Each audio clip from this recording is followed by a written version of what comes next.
Good morning, everybody. It's 9:12 right now. We're at -6, going up to a high of 4 degrees. It's going to be a lovely day in Calgary. Dave Kelly, aren't you just such the gentleman? Offering waters for all the ladies. We have Coronas on special. Okay, well, maybe 3 out of the 4. I don't know if Vanessa's ready for that yet. I don't think so. Okay, you know, there's a big transition a lot of times for high school students. Once they go from high school, maybe they're doing really well in high school, then all of a sudden they get to university and hit a wall and don't know how to study properly. Well, Terry Hansen is in with us this morning, and she has written this book, well, a whole program really, and it's called Genius by Choice. And so it helps kids raise their GPAs, and you know, it's just, I found this really informative, not only for, you know, students, but also for myself. I have to memorize a lot of things as well. So Terry Hansen in with us, along with Kimberly Mickelson, who is a university student, and also Vanessa, who's in with us this morning, who's in grade 11.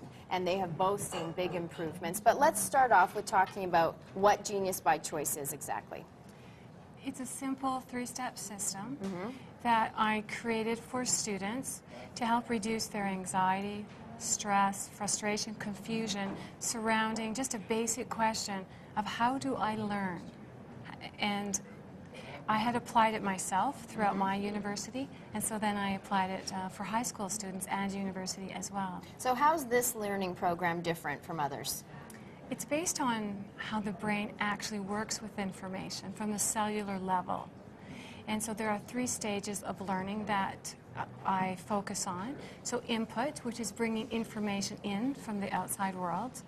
And then the memory, which is where does it go in the brain? What happens to it once it's in there? And then at some point, someone's going to want to know, well, what do you know as a student? What do you know? So a student is going to have to get that information back out.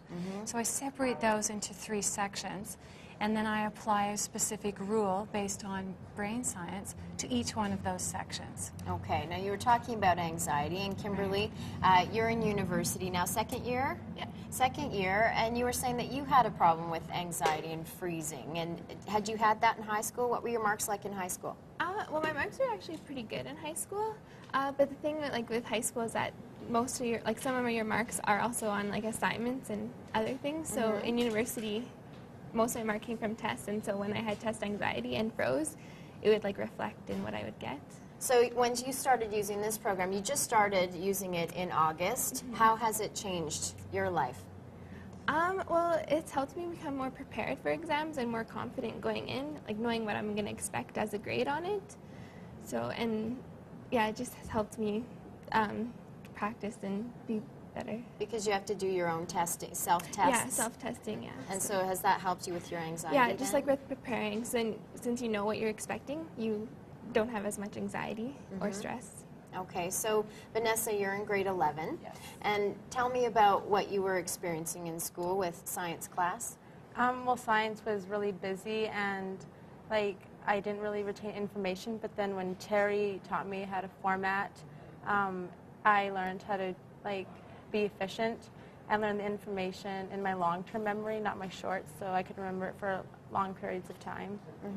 So that's really helped me, and I did also have, I was worried about tests, but then when I went into the tests, I felt confident and I knew what I was going to expect. So how have things changed for you in science? They changed dramatically because my marks were like average, but now they're in the high 90s. Wow. So it's really Good for you. And what about you? How have your marks changed? Well, they've changed like about 20% increase. So That's huge. Yeah, it's great. And those are the numbers that you're seeing. My own marks went up 40%. So 65 in high school to about 95 in university for a long time.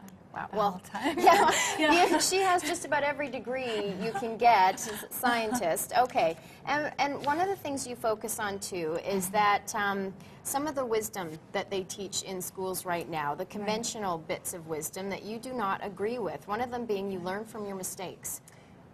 Right. We have to just narrow that down to when we're talking about academic information. So things that have a right, wrong, black, white. there is no advantage for you to learn something of that nature wrong in the first place, because it goes into the brain, it gets processed by the brain, and then you don't know, the brain doesn't know if it's right or wrong. Okay. And so when you're working with academic information, it just makes common sense as well as scientific sense to bring that information into the brain correctly in the first place. Okay. So that's one of the things that I go in and correct with that. That's how we begin the process, is to say, you need to be dealing with only the correct information and eliminate the potential to make errors right in the very beginning. Right. So that you don't have two sets of competing information in your head, two answers for the same question.